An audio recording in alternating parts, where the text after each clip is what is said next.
Hello, welcome to another tutorial video.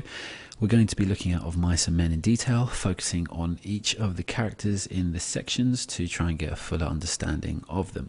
Now, the philosophy or the background idea I'm going to be using for this is this mnemonic here, SLACT, and basically this is really important because it helps you to get a full understanding of the picture that the writer is trying to paint, because they actually give us the character in different ways. Obviously the thing that people analyze most is the speech that the characters say, which is obviously hugely important, but we also need to look at the language the writer uses to describe them, the actions that the character will perform, and also the character comments, what other characters say about the character in question.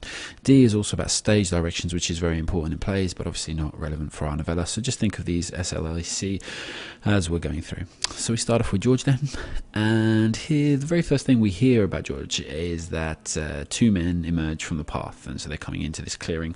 But we're told just before that this is a path beaten hard by boys coming down from the ranches. Now that's really important because metaphorically they're joining this same kind of circle. So it's kind of Steinbeck's pitching them all, or putting them all together under kind of one umbrella, as it were, and they're basically people with no future, people who will have no success. So before we've even met them, the very first thing that Steinbeck has told us is that these people will have no success and no future, as they are just like all the other boys who come from the ranches. And that's obviously kind of the theme of the novel, about the plight of these kind of workers and how the American dream is a fallacy. And it's really important just to know that it's kind of struck onto us as soon as we first meet them, and obviously that's the tone that's set then for the rest of the novella. Second quotation then, one stayed behind the other. Obviously this shows us that George is in control, because George is at the front of this pair. George is in control, and George has the power, and George is like the master of the dog, or the master of the pet, which is obviously very relevant to Lenny's understanding of Lenny a little later on. The first man was small and quick, dark of face, with restless eyes and sharp, strong features. Obviously, this small and quick and dark face is a great contrast to Lenny, and basically the darker face here obviously maybe shows some kind of troubled thoughts, not just the sun beating down on him, but maybe it's kind of a worn-out man, a man that's, kind of carrying a lot of burdens with him. And obviously on a very obvious level, it's the idea of Lenny, and obviously Lenny's drain on him, but further to that, obviously, it's the idea that he probably knows that his life isn't really going to go anywhere, and that obviously might metaphorically be striking, a darkness in his face, as well as the sun-beaten aspect. He's got restless eyes, so he's always trying to think of ideas, and obviously he's uncomfortable in situations, and he's got sharp, strong features, which just shows us he's a man of action. He's a man that can actually do things, but unfortunately in his period, in his time, he can't get anything done, which is all the more sad for him. When we see his kind of paternal instincts towards Lenny, you're going to be sick like you was last night. It's like a parent talking to a child. Obviously, people have a right as adults to look after themselves, but obviously Lenny can't, so we see this paternal instinct that he has. And then he's kind of a bit dismissive. We see a dismissive aspect of him. He says, you drink out of a gutter if you was thirsty. And then we see the quotation he says about the truck driver who's dropped them off, goddamn near 4 miles, that's what it was.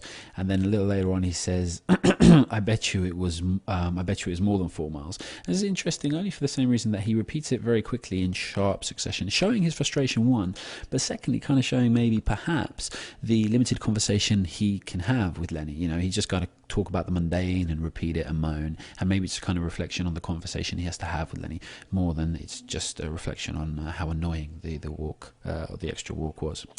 I got to tell you again, do I again? So that tells us that he has to repeat everything to Lenny, and that Lenny isn't very intelligent, and that obviously George is frustrated by it. And then he calls him a crazy bastard. So he's not a very couth man, even though we say he's paternal.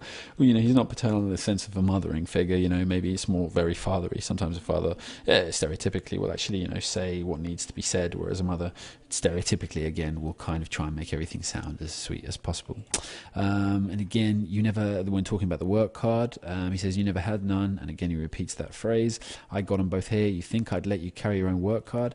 And then obviously saying this to Lenny shows how ridiculous the idea is, and then obviously tells us how ridiculous the idea is.